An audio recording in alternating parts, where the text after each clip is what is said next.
Irak is een puinhoop. Iran gaat nucleair.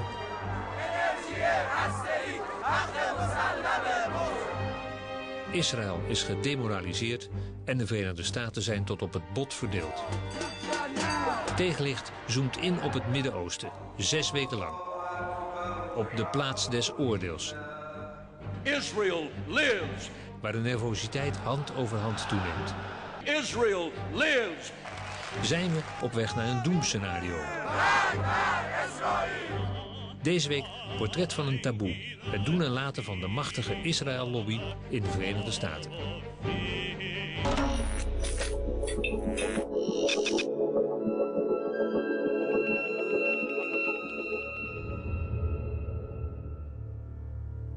Twee gerenommeerde conservatieve Amerikaanse politicologen, Stephen Walt en John Mearsheimer, schreven in 2006 een artikel over de invloed van de Israël-lobby op de Amerikaanse buitenlandse politiek.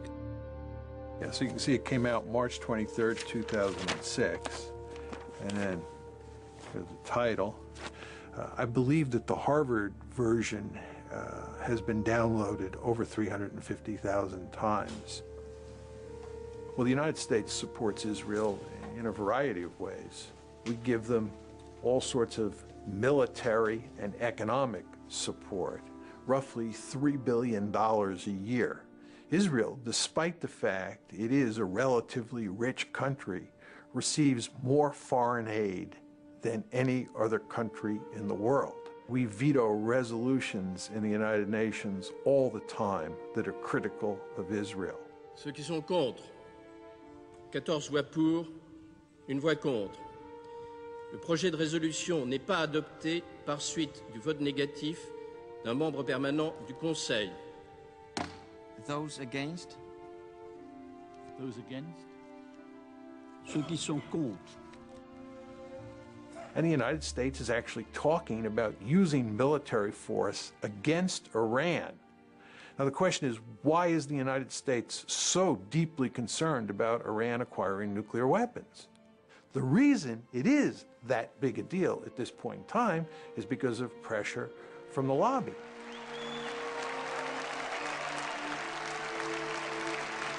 Thank you.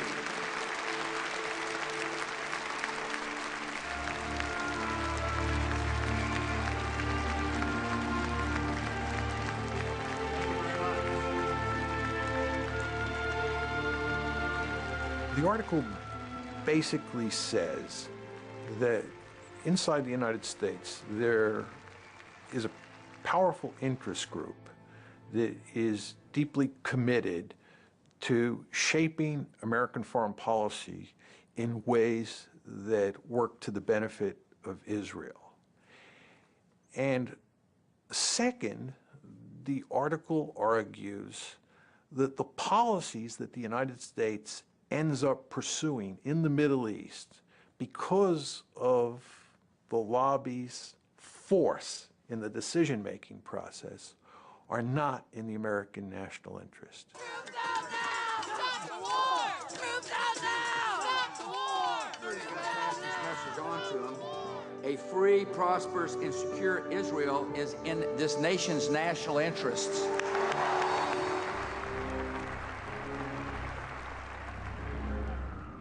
In deze tijden van grote politieke onzekerheid in de Verenigde Staten en de naderende nederlaag in het Irak-moeras heeft dit artikel veel stof doen opwaaien. En zijn democraat en republikein, Amerikaan en Israëli, Jood en christen, isolationist en interventionist over elkaar heen gevallen.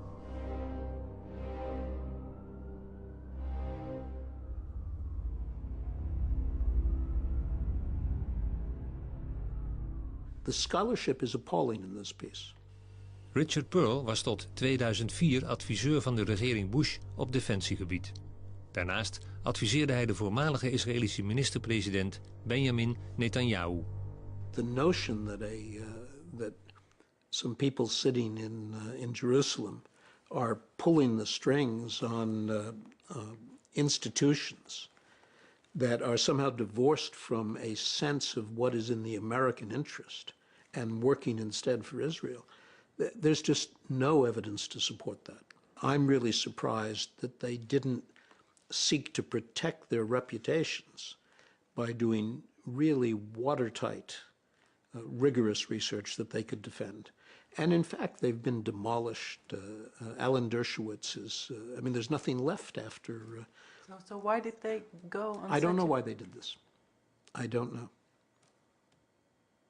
Some of the things they say in that piece really made me wince, because Mearsheimer and Walt both are better academics than that report reflects. Lawrence Wilkerson meldde zich vrijwillig aan om in Vietnam te gaan vechten. Zijn vader was piloot in de Tweede Wereldoorlog en zijn zoon dient nu in de luchtmacht. Wilkerson was van 2000 tot 2005 stafchef van Colin Powell. But it does shed some light on a number of aspects, the most important of which is that we don't debate this issue in America. You can't talk about this in America. That's the most important thing they did. The second thing they did was call into question, post-Cold War, the strategic value of Israel to America. 10 years ago, you couldn't even talk about the Israel lobby. Today, we can, we do. It's explosive, it's controversial, but we do. Tony Judd werd net na de Tweede Wereldoorlog geboren in Engeland als kind van Europese Joden. In de jaren 60 werkte hij in een kibbutz en voor het Israëlische leger. Hij vindt dat de geloofwaardigheid van de Israëlische staat steeds verder afneemt. I wrote an article for the New York Times at the time of the Mearsheimer-Walt essay came out, in which an op-ed. And they asked me for this, when I said you should have written about the Mearsheimer-Walt. They had not said anything. And they agreed, which was already a change, but they insisted that somewhere in the article I identify myself as a Jew, because this would give them protection. Controversial article about the Israel lobby. Yes, but he's Jewish, it's okay. That's where we are. It's not fun to be called an anti-Semite. It's not fun to be told that your scholarship is shoddy.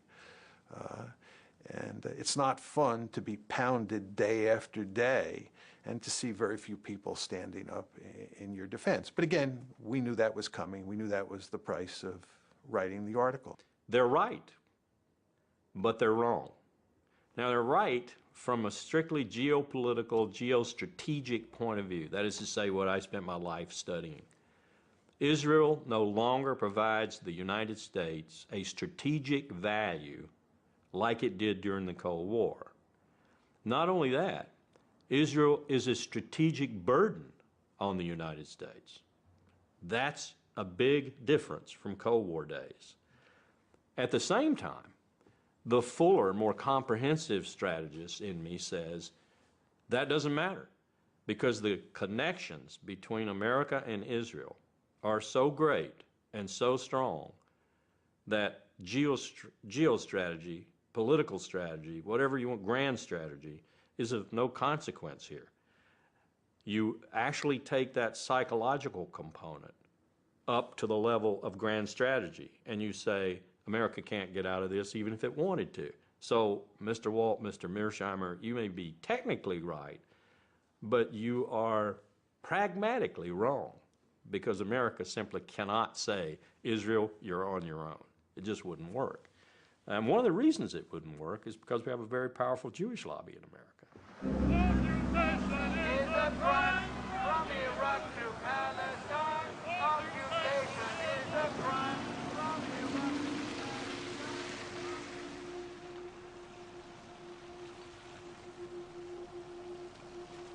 Naast Joodse organisaties en de politieke lobbygroep AIPAC scharen Walt en Mearsheimer ook de miljoenen evangelische christenen onder de Israël-lobby. Allen hebben zich tot doel gesteld om de belangen van Israël te verdedigen en kritiek op Israël te doen verstommen. There's a new day in America between Christians and Jews. We don't agree on everything, but we agree on this, that we are going to be together, inseparable in the defense of Israel and the Jewish people.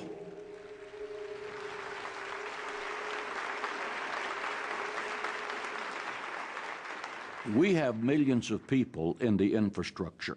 We have over 22,000 spiritual leaders, and some of those spiritual leaders have 1 million or 1.5 million names on their mailing list. We have the major radio, television ministries in America supporting what we're doing because every evangelical believes the Bible, and the Bible has a clear mandate to be supportive of the state of Israel. Volgens John Hagee verplicht de Bijbel alle christenen om Israël te steunen. Ook ziet hij Iran en andere islamitische staten als de antichrist, omdat ze uit zijn op de vernietiging van de staat Israël.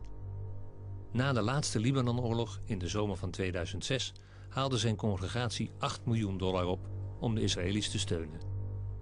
Again, there's a new Hitler, and he's the president of Iran, and he intends to build nuclear weapons, and his brazen declarations against the Jews in America have been carried on the front pages of America's newspapers. Ladies and gentlemen, we must demonstrate courage. We must demonstrate intellectual honesty. We must demonstrate the willingness to stand up and to speak out. We must act now to stop Iran before the maniacal dream of exterminating the Jewish people becomes a nuclear holocaust. And I am hopeful that the American government will have the courage to help Israel in its day of adversity against tyrants. I don't think there's ever a time that you can say you have enough support. I think that our objective is to always let our elected officials know that A, we do support Israel, and that if anyone comes against Israel in a malicious way, we would do everything in our power to see that that was their last term in office.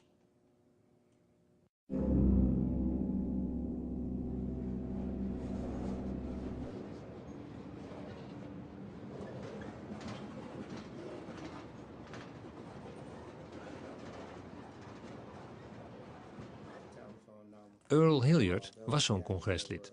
Hij wilde in de jaren 90 de banden met het Afrikaanse Libië aanhalen.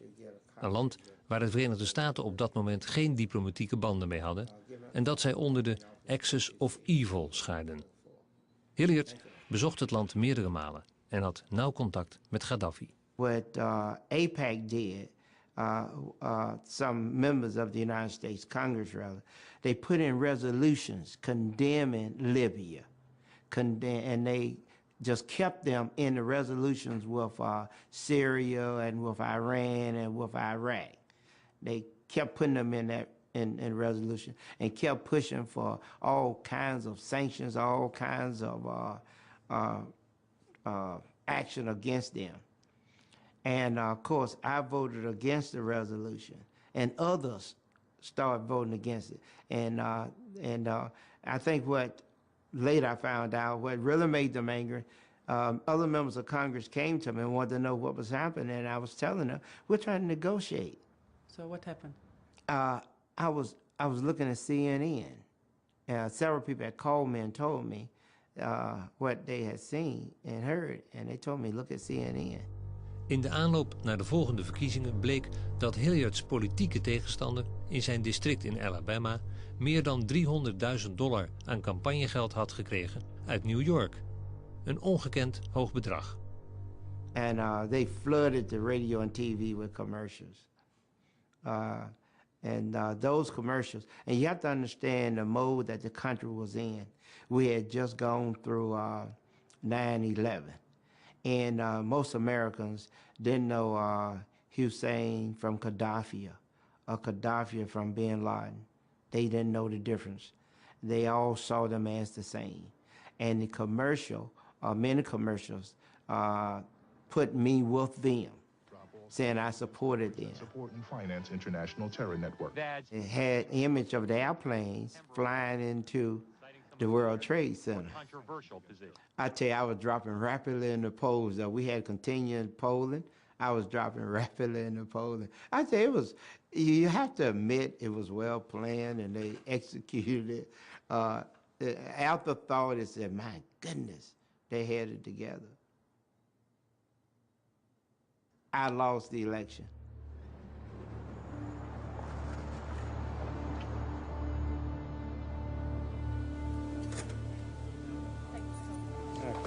But you have to understand, you're talking about a forbidden subject. No one wants to talk about Jews. It's a no-no. it's like you're talking about something that's wrong. You're not even supposed to give your opinion. So you think it's very difficult for me to even ask questions about the Israel lobby in Washington? Absolutely. Very difficult to get answers. Very difficult to get interviews. I hope you're successful. I wish you well. It's going to be rough.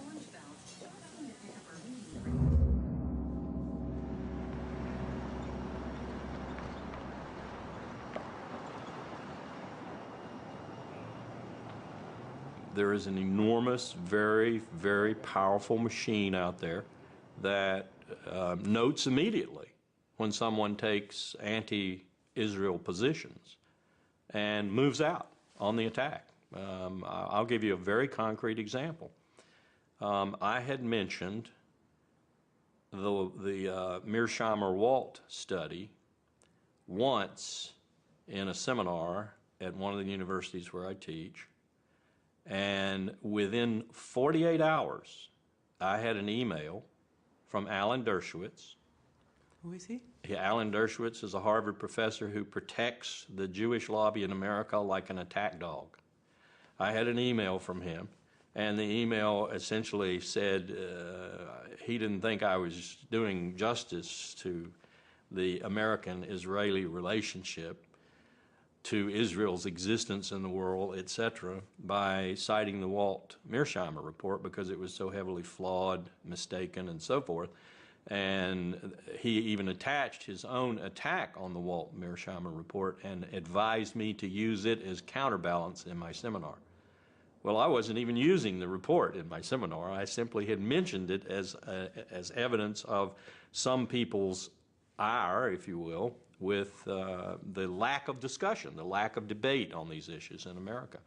And within 48 hours, I had one of the attack dogs for the Jewish lobby coming after me. But how could he know this? There are people all over America, on campuses all across America, who are set up to do just what he did, to protect the interest of Jewish Americans and particularly the interest of Israel in America. In that sense, the Jewish lobby is probably more organized and more able to move swiftly against any potential threat than any other lobby.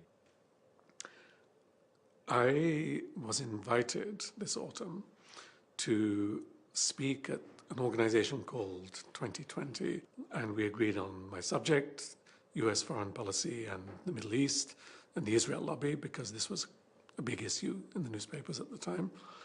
And I heard nothing until about a week before my talk.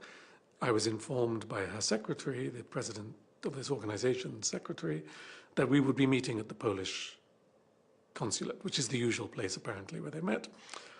And then the next week, 2 hours before I was supposed to talk, I had a telephone call from the organization's leader, terribly upset, saying the Polish consul general had cancelled the talk there at the consulate because of telephone calls he had received from the American Jewish Committee and the Anti-Defamation League. Well, the consul's position I can understand is very difficult. Poland in this country, if you say to someone, Poland, the thought they have is anti-Semitism immediately. So Poland has a problem of overcoming this image here. The new Polish government, which is not a very attractive one, has nonetheless been working very hard to try to build good relations with Washington, to be friendly with Israel, to show that it's a good guy, and so on these subjects. And now suddenly someone comes along and says to the Polish Consul General in New York, you know, Tony Jata is a very controversial character, he's anti-Israel, his remarks some people think are anti-Semitic. Are you sure you want to have him? Bad for your image, bad for your diplomacy. But why would the Poles stand up heroically for my right to speak? They have bigger concerns, so I don't blame them. And the lobby, what it's doing is it's going after people in a really hard-hitting way for the purposes of shutting us down and also for the purposes of sending a message to other people that if you follow in the footsteps of Jimmy Carter, or you follow in the footsteps of Tony Judd, or you follow in the footsteps of John Mearsheimer and Steve Walt, you will pay a serious price for your transgressions, right? So that's a deterrence model. They're trying to deter other people from doing what we did.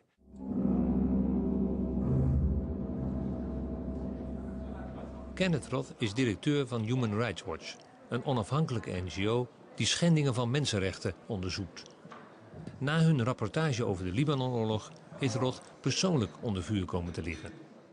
I was wondering if you can comment on the fact that in the press in the United States you are called an anti-Semite and demonizing the Jewish state concerning Human Rights Watch reporting in the Lebanon war. Human Rights Watch's fairly extensive reporting during the war, reporting that I should say focused both on Hezbollah's indiscriminate attacks into Israel and on Israel's indiscriminate bombardment in Lebanon, was met by some reflexive defenders of Israel, not with rational discourse, not with a discussion of the facts, but with name-calling, including accusations of anti-Semitism, of blood libel, of this or that. We're used to being attacked by, say, the governments who we're criticizing. But in this case, the Israeli government was actually rather quiet. And indeed, we had what you might call a reasonable dialogue with the Israeli government in the course of the war about what was happening in Lebanon. But it was the supporters of the Israeli government, principally in the United States, although to a limited extent in Israel, who came at us full force. And that was unusual. Because we rarely encounter that kind of coordinated attack by ostensibly private individuals, people who had no official position with the Israeli government, but who had assumed for themselves the position of reflexively defending Israel, regardless of its conduct. It's going to be a big political fight. We'll be working in it. Thank you so much, and good luck to you, sir. Thank you. Does it matter that you are Jewish? I think in the course of the debate over the Lebanon war, it was significant because it was harder for the reflexive defenders of Israel to simply dismiss me as being anti-Semitic. It just didn't have any credibility. My father fled the Nazi Holocaust. My mother's parents fled pogroms in Poland and Belarus. I'm just not a candidate for anti-Semitism. And while there is the old kind of tired line of self-hating Jew, it doesn't describe me either, and nobody even really bothers with that kind of criticism anymore. Why? Why? Why not just let ineffective people like me do our little talking? Here we have to come back to something else. It wasn't always like this. It began in the 70s. With the rise of identity politics in this country, where it became fashionable and eventually politically and economically normal for people to think of themselves as Black Americans, Italian Americans, Irish Americans, no one says, I'm a Jewish American. If someone says you're a Jewish American, it has a slightly uncomfortable air to it. But they have to have an identity, the sense of the need to have the same kind of cultural identity as Italian Americans or Black Americans or Hispanic Americans have, has created in the American Jewish community two external identification tags. One is Israel, and the other is Auschwitz. So to speak, one in space and one in time. To be a Jew is to be moved by the memory of the Holocaust and to identify with Israel, even if you have no personal connection with the Holocaust and you've never been to Israel, which is true for most of them. The result is that they are extraordinarily sensitive, politically and personally. It's not an invented political thing. People feel this, to any suggestion that there is criticism of Israel or forgetting of the Holocaust, because it touches the core identity of American Jews.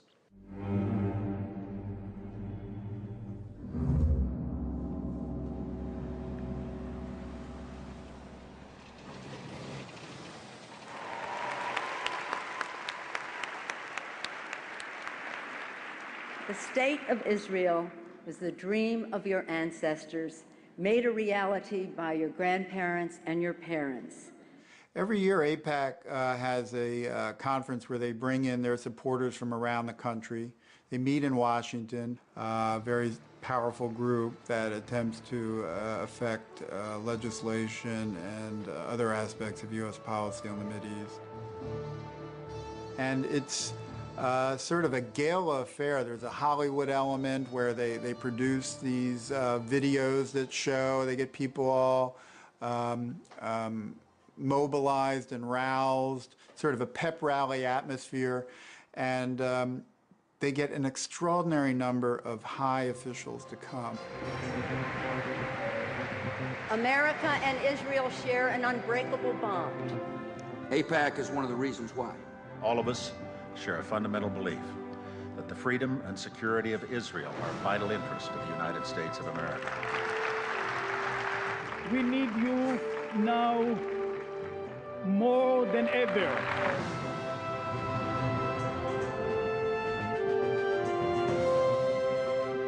It's become like it's a ritual where they have to, the officials have to go to sort of show that they are on AIPAC's side. You know, half the Congress shows up, top administration officials, and they have a keynote speaker every year who is invariably at the very top. From Florida, Bill Nelson. From Nebraska, Ben Nelson. From Illinois, Barack Obama. From Arkansas, Mark Can we have a picture first, please? Wait. I think I might have blinked on that one. From South Carolina, Joe Wilson. From California, Lynn Woolsey. From Oregon, David Wu. From Maryland, Albert Wynn. From Kentucky, John Yarmouth. And I also want to mention former member of Congress, AIPAC does an excellent job of constantly testing the loyalty of people in Congress to their cause. And so there's a constant stream of resolutions that get proposed on the Mideast, expressing support for Israel about something it's done, or sympathy with victims of a suicide bombing, or condemning Iran or other people in the region who are being hostile to Israel. And these become tests of sort of loyalty of people in Congress on this issue. And those who vote in the way that AIPAC wants will in many ways be rewarded ultimately with campaign contributions from people sympathetic to AIPAC. AIPAC itself does not give money, but they sort of, this whole series of votes and their very careful cataloging of how people vote very much affects where people make decisions about who to give the money to. Money does not flow into a particular congressman's coffers or a senator's coffers unless he supports positions taken by the lobby. That's their first, I think, major influence is money. And this administration is awash in money, more so probably than any administration in American history. For 2 months, we've been trying to get in contact with Congress people who voted nay to certain of the bills that were supported by AIPAC, but nobody wanted to speak to us. Is that normal? Yeah, this is an issue where a congressperson will see no gain to be made by speaking on it. Just even voting against AIPAC's recommended positions is perilous for them because it can lead to a reduction in campaign funds. It can create all kinds of problems in their home district. But they voted nay. I mean, they did. But they don't want to go even more public about it. A film clip in particular, can you imagine a campaign opponent using that? It could become the basis of a negative campaign ad. And look, this person is against Israel's interest. So whenever I have spoken to people on Capitol Hill about this, it's almost always on a not for attribution basis.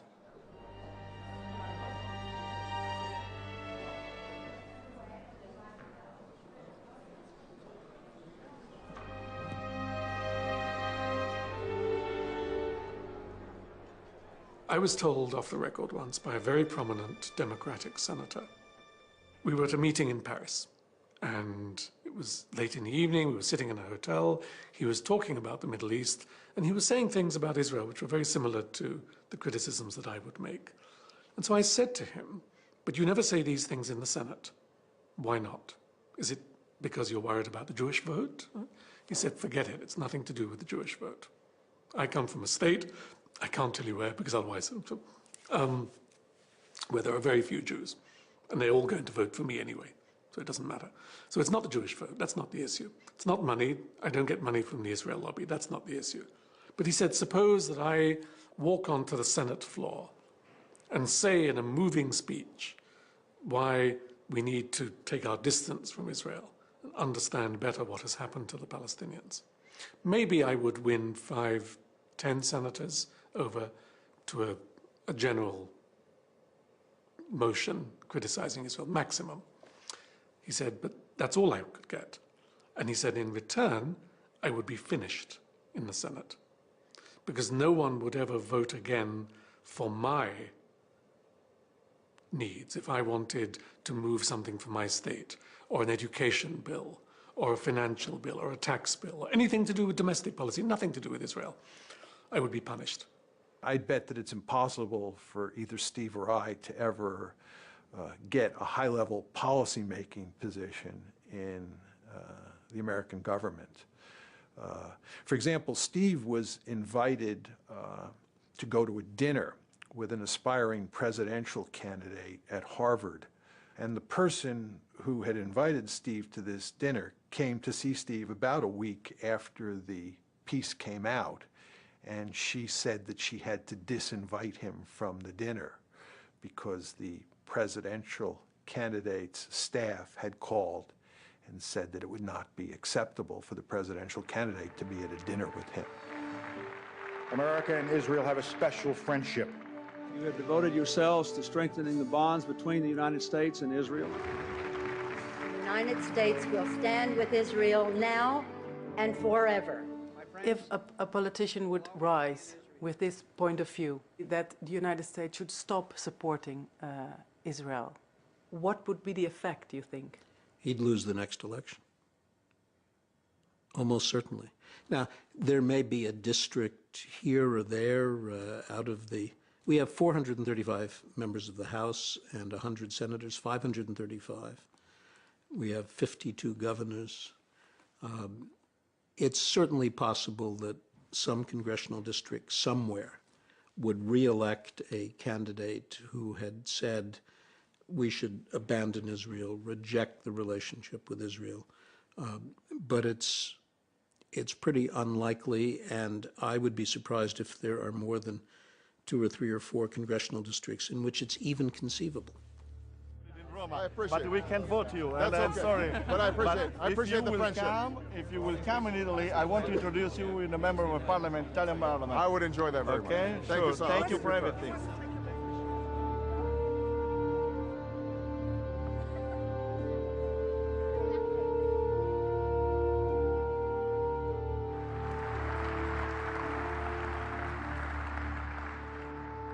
Friends owe it to friends to be as candid as possible. So let me say that a precipitous American withdrawal from Iraq would be a disaster for the United States and the entire Middle East.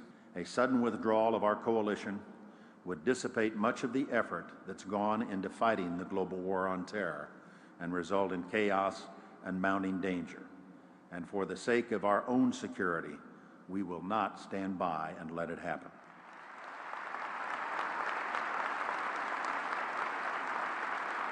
I would argue that had you not had all of these neoconservatives prominently placed inside the Bush administration, that Colin Powell would have never ended up giving that disgraceful presentation in early February 2003 that played such a critical role in turning American public opinion.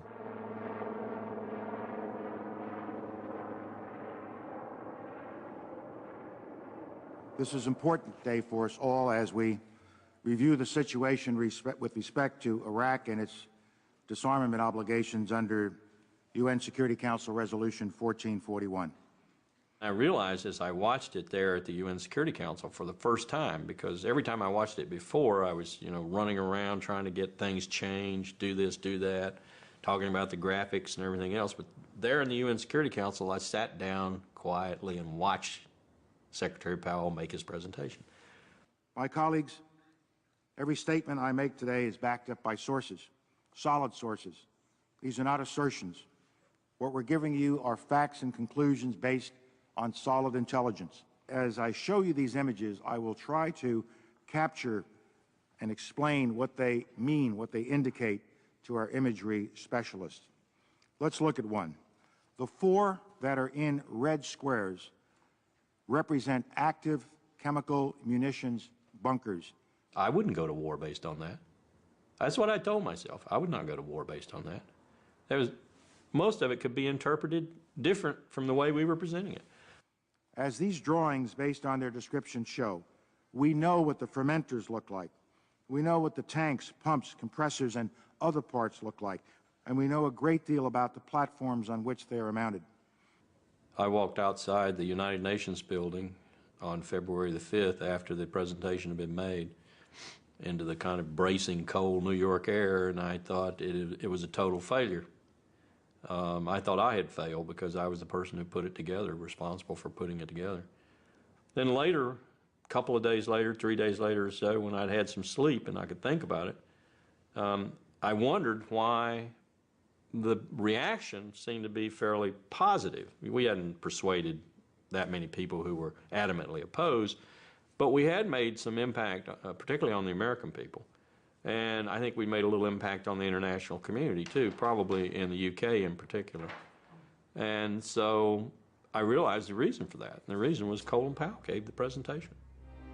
Colin Powell, who had poll ratings roughly equivalent with Mother Teresa, had made the presentation, and the American people believed Colin Powell. If Colin Powell said it was so, then it was so. That made me feel even worse. So yes, I have trouble sometimes sleeping at night thinking about my participation in it. 1995, the quantities were vast. Less than a teaspoon of dry anthrax, a little bit about this amount. This is just about the amount of a teaspoon. Less than a teaspoon of dry anthrax. Shut down. So the question you have to ask yourself is, if the evidence was so flimsy, why did Powell get up and make such an unequivocal case that Iraq had WMD and was an imminent threat? And the reason is that there was tremendous pressure inside and outside the administration to make that argument. And the question is, who was creating that pressure? And the answer is, it was the neoconservatives, almost single-handedly. Dick Cheney and his minions have brought, and Richard Pearl is one of his minions, and Doug Feith is one of his minions, have brought the art of lying to a new scale, a new level. Was oil the #1 influence on President Bush and Vice President Cheney? Or was WMD? Or was spreading democracy? And don't believe it for a moment. They didn't even think about spreading democracy when they started this war. They transmogrified the mission into starting or democracy simply to appease the American people and to give them some reason to support the war.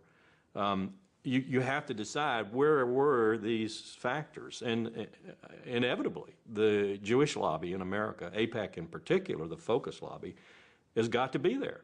You're being naive if you don't put that factor up there as an influence on national security decision-making, particularly with the Bush administration. The AIPAC lobby is very influential through Vice President Cheney, very influential, and through people like Elliott Abrams, Paul Wolfowitz, and a host of others within the government. And of course, you don't want to lose sight of the fact that the Israeli government was also feeding the United States government intelligence, which said that Iraq had a serious WMD capability and was an imminent threat. There's an Israeli general named Shlomo Bram who has written a piece on this, which says, in effect, that Israel was a full partner in this scheme to convince the public in the United States and around the globe that Iraq was an imminent threat. Iraq was not an imminent threat. The fact is that even if Saddam had had nuclear weapons, there was nothing you could do with them, right? But you could not make those arguments at the time in the United States. It was very, very hard to get them out into the public domain and for them to get any traction. Do you agree with Mearsheimer and Wohl that the influence of the pro-Israel lobby was important for going to war with Iraq? I do, but I would not have presented it the way they did, because I think that they underestimate ideas and they underestimate, if you like, emotions. They're very cold and realistic in their view of politics. And for them, since the going to war with Iraq is absolutely crazy, and it was pretty obviously crazy for many of us before. There must have been some pressure to do something so irrational. And of course there was, but they underestimate other factors. The illusion, for example, that we could have control of Iraq's oil and of the strategic region. The belief, which is a deep American belief, which was not invented by the Jewish lobby, that America knows how democracy should work and is an example to the world and has a moral duty and certainly a right to bring this example to the world. And it's all mixed together. So ideals, belief about American exceptionalism, American duties, American provincialism, not knowing about what's going on outside, and Israeli pressure, yes. The suggestion that that the Israeli lobby, as he describes it, is in effect operated by the Israelis and reflects Israeli preferences is simply wrong and can be shown to be wrong. So you don't feel part of the Israeli lobby?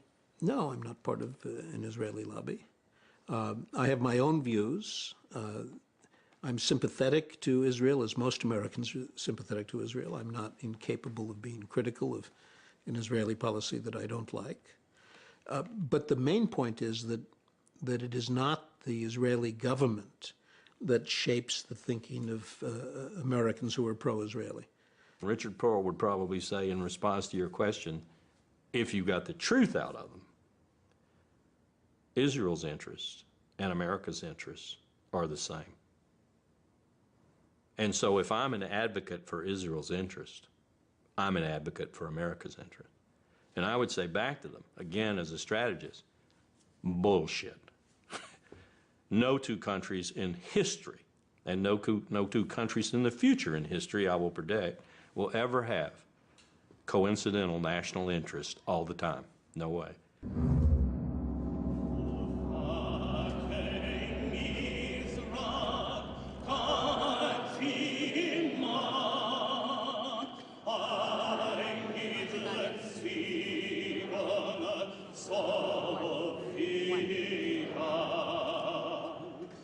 I don't want to kind of develop this great sense of victimhood, but I do feel, and it's, you know, I come here and I feel that we in Israel have paid the price. Daniel Levy diende in het Israëlische leger en was voor Israël onderhandelaar bij de vredesbesprekingen in Genève, Oslo II en Taba. Hij werkt nu in Washington en heeft zich ten doel gesteld een ander Joods geluid te laten horen. American Jews, surprise, surprise, are liberal Democrats when it comes to most issues, including the Middle East. So when you poll American Jews, they're for the peace process and they're for American engagement and they're for a two-state solution. And we did the Geneva Initiative and they were in favor of that as well. But the institutional, organized leadership of the community has kind of taken things in a very different direction. And I do feel that for their own reasons, reasons that I understand, reasons that are not unique to the Jewish diaspora in America, reasons that are prevalent in many diaspora politics around the world. It's to do with my identity in a diaspora, it's to do partially with guilt, it's to do with my own political role in my new host community, etc., etc. They've driven so-called pro-Israel politics in Washington in a direction which is directly antithetical to what is good for Israel. In that respect, yes, I do feel we paid a price. Of course, that has been increased manyfold under the current administration.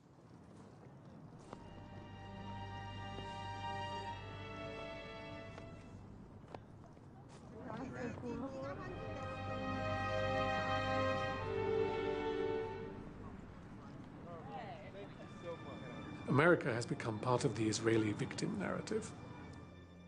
It began, I think, in the 70s, when one of the ways in which the African-American community could begin to get amends for slavery and the consequences of slavery was by emphasizing that it was a victim of history. That even if you didn't do it. History did it. Your grandparents did it. It's not a personal responsibility, but as a cultural debt.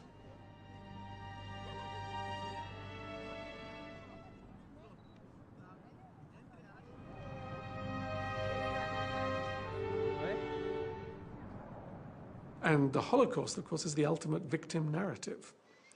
And David Ben-Gurion, the first Israeli prime minister, knew this very well because he turned it to advantage, giving Israel as a whole country a victim narrative. If you can't criticize someone because he himself is a victim, what do you do with a whole country, which is a country born of victimhood, so to speak? I have been in conversations many times with people who are very reasonable and would say, yes, you're right.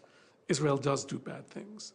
The occupied territories, stealing the water, stealing the land, bombing the houses, etc. But remember what happened to the Jews.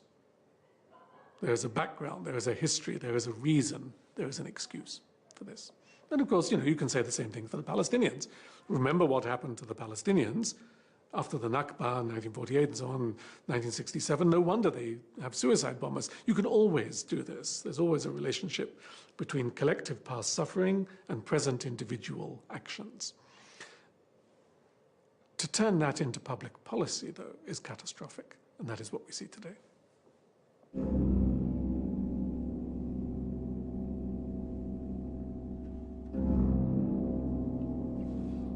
The what if.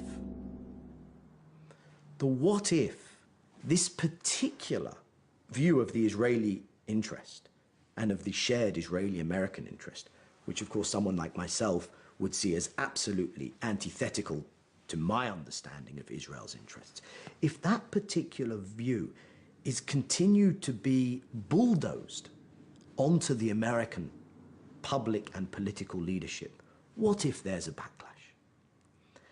And the kind of backlash that I think can be envisaged is the kind of backlash whereby eventually enough of the American public, and eventually by extension their elected public officials, turn round and say, we need to disengage from our overstretch in the Middle East. Could be that as a consequence of what happens in Iraq and what happens in Iran, that people become very angry with our relationship with Israel, and there's just an upsurge of public opinion. It could be that you have 2 or 3 senators who come out and make a very forceful case for changing our policy. It just isn't going to happen. It is not going to happen. And you could eliminate by some waving a magic wand, you could eliminate the Israeli lobby that Walt and Mearsheimer talk about, and everything I've said would continue to be true. I will make a prediction. If this president orders us to go to war in Iran in the next 2 years, and he orders any considerable ground component to participate in that, Marines or Army, then I think you're going to see another major exodus from the armed forces, general officers, because I think they understand just how colossally wrong such a decision would be and how much that would be the precursor for, call it what you will, World War III, World War IV.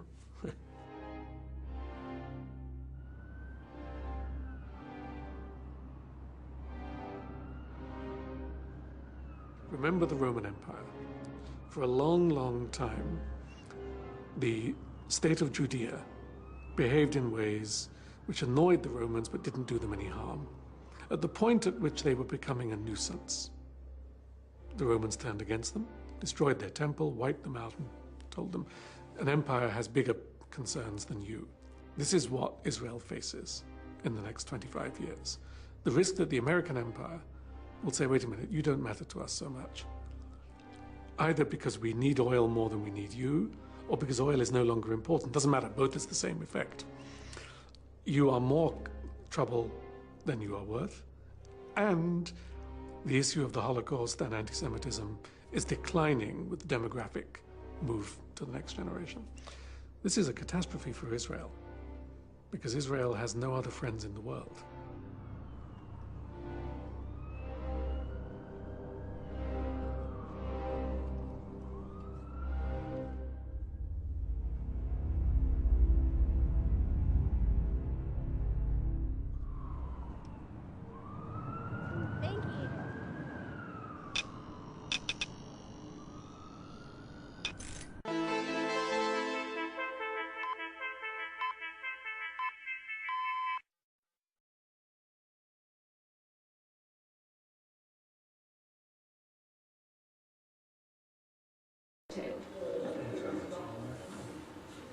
So I hope the minute that's taken hasn't come off my time, please.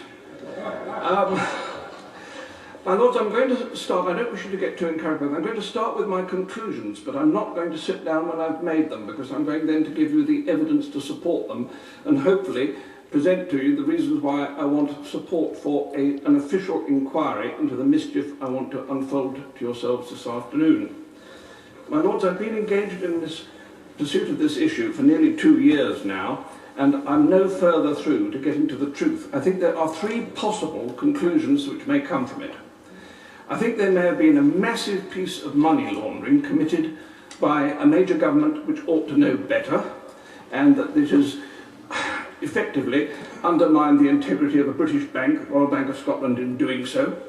The second alternative is that a major American department has an agency which has gone rogue on it because it has been wound up and has created a structure out of which they are seeking to get, well, at least 50 billion euros as a payoff. And the third possibility is that this is an extraordinary elaborate fraud which has not been carried out, but which has been prepared in order to provide a threat to one government or more if they don't pay them off. So there are 3 possibilities, and this all needs a very urgent review. My Lords, it starts in April and May of 2009 with the alleged transfer to the United Kingdom, to the HSBC, of a sum of $50 trillion,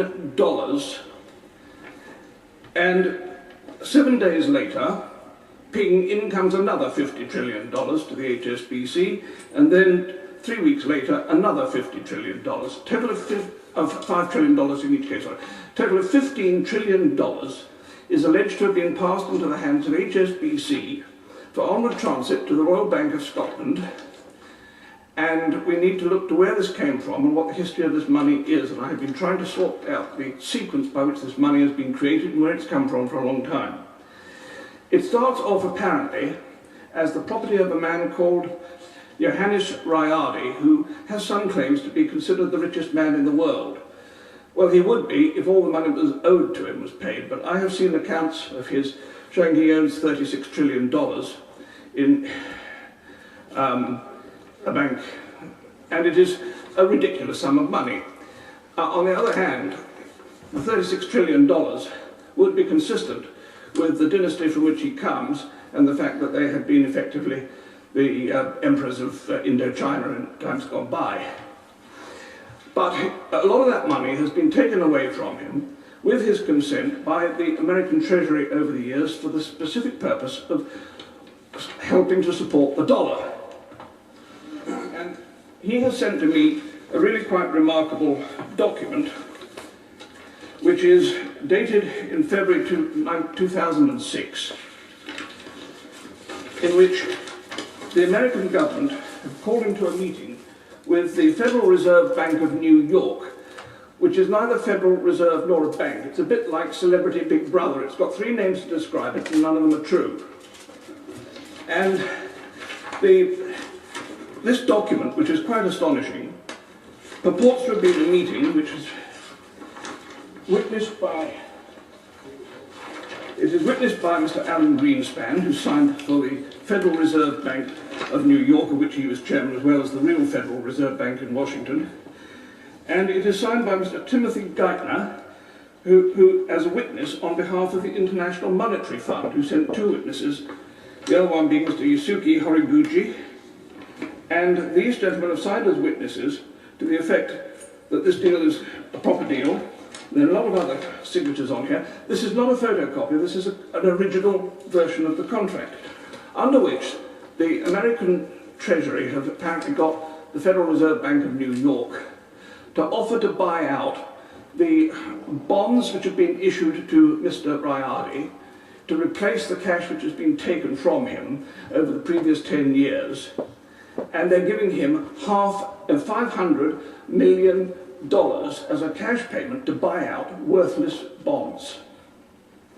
Now, this is all in the agreement, and it's very remarkable.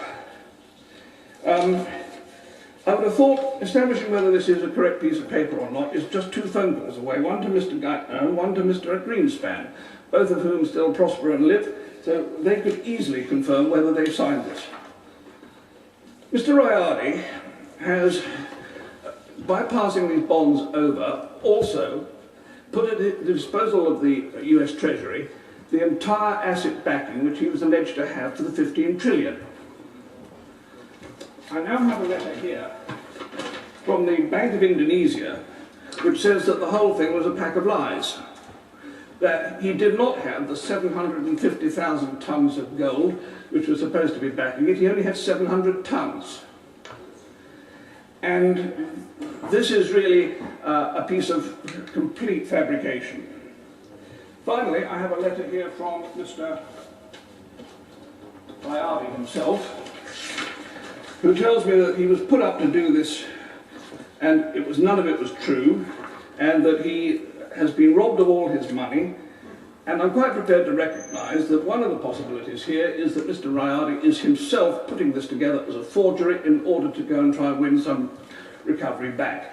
But it gets more complicated than that, because each of the 5 trillion payments that came in has been acknowledged and receipted by the senior executives of HSBC, and again receipted by the executives of the Royal Bank of Scotland. And I have a set of the whole of those receipts for all of this money. Why would any bank want to sign £5 trillion worth, $5 trillion worth, 15 trillion in total, of receipts if the money didn't exist? The money was said to have come, first of all, from the Rayadi account to the Federal Reserve Bank of New York, and from the Federal Reserve Bank of New York it was passed to JP Morgan Chase in New York for onward transit to London. The means of sending it was a SWIFT note, which ought to have been registered with the Bank of England if it was genuine. So when this happened and came about, I first of all took it to my noble friend Lord Strathclyde and said, what do we do with this? He said, give it to Lord Sassoon, he's the Treasury.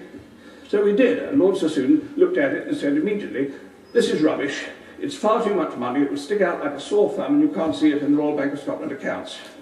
Quite right. Secondly, he said, the gold backing it is ridiculous. There's only been 1,507 tons of gold mined in the history of the world, so you can't have 750,000 tons. This is true.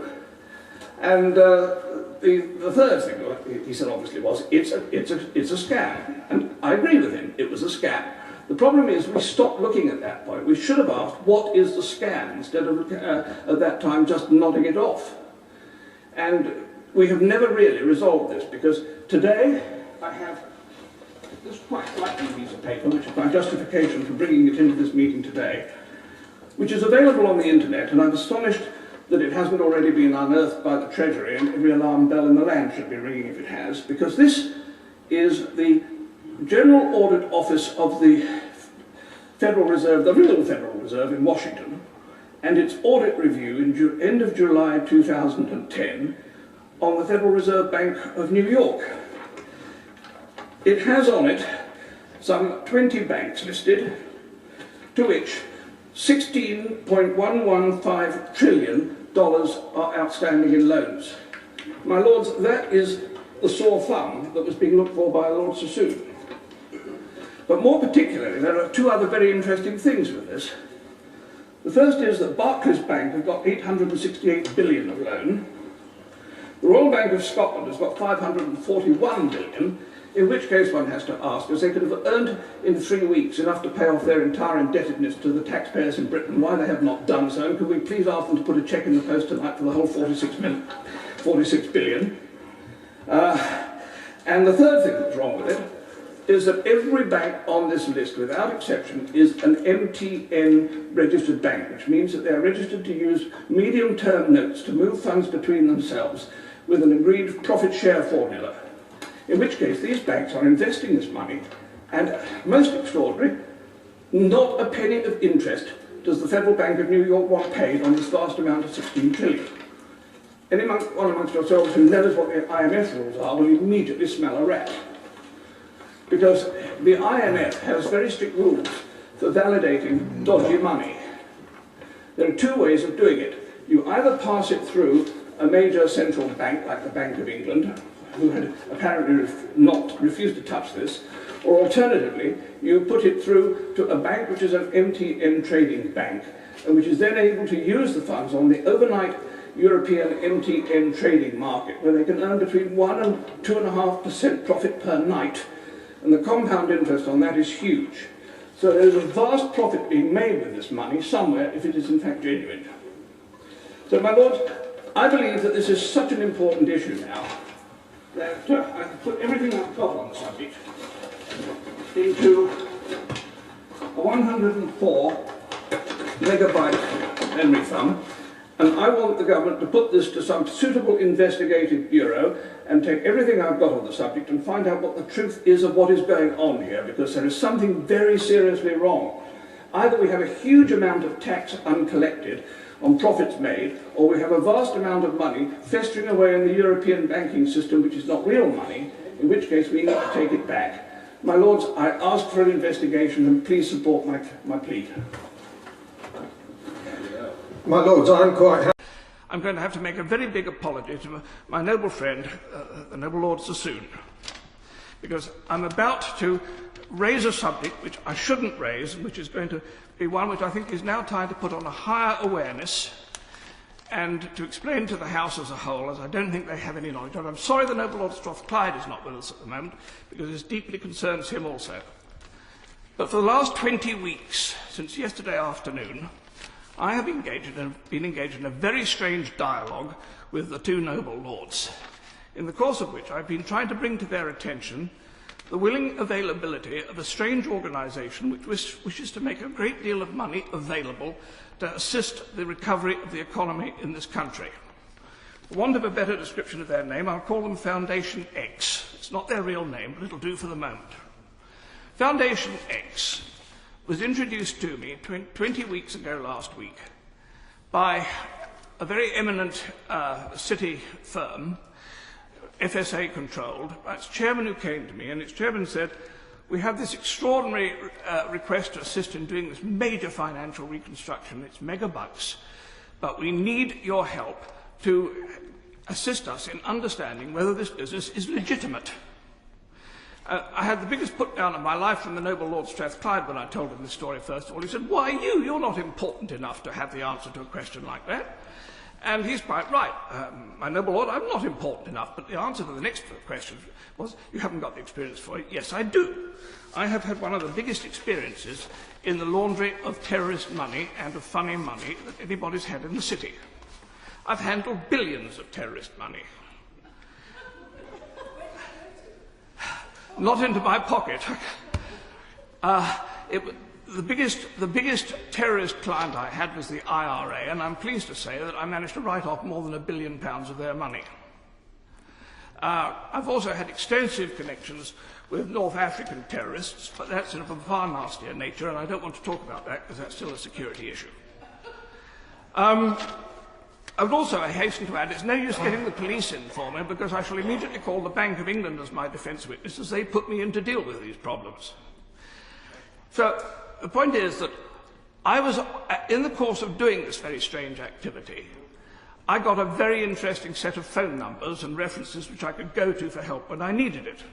And so people in the city have known that if they want to check out anything that looks at all odd, they can come to me and I can press a few phone numbers and get a reference.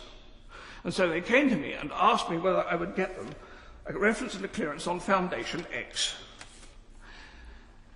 And for 20 weeks I've been endeavouring to do so.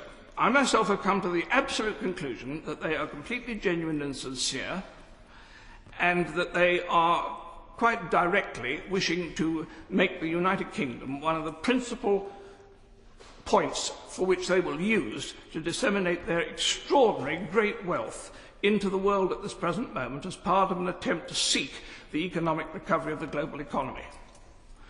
And so I made the phone call to my noble friend Lord Strathclyde on a Sunday afternoon. I think he was sitting on his lawn, poor man. And he did the quickest ball pass I've ever seen. If England can do anything like it at Twickenham on such Saturday, we have a chance against the All Blacks. And the next thing I knew, I'd got the noble Lord Sassoon on the phone instead. And he, from the outset, took the quite right, proper defensive attitude of total scepticism and said, this possibly can't be right. In the course of the following weeks, I had, first of all, the noble Lord Sassoon said, go and talk to the Bank of England. So I phoned the governor of the Bank of England and said, could he please check this out for me? And he came back after about 3 days and said, you can get lost. I'm not touching this with a barge pole. It's far too difficult. Take it back to the Treasury. So I did.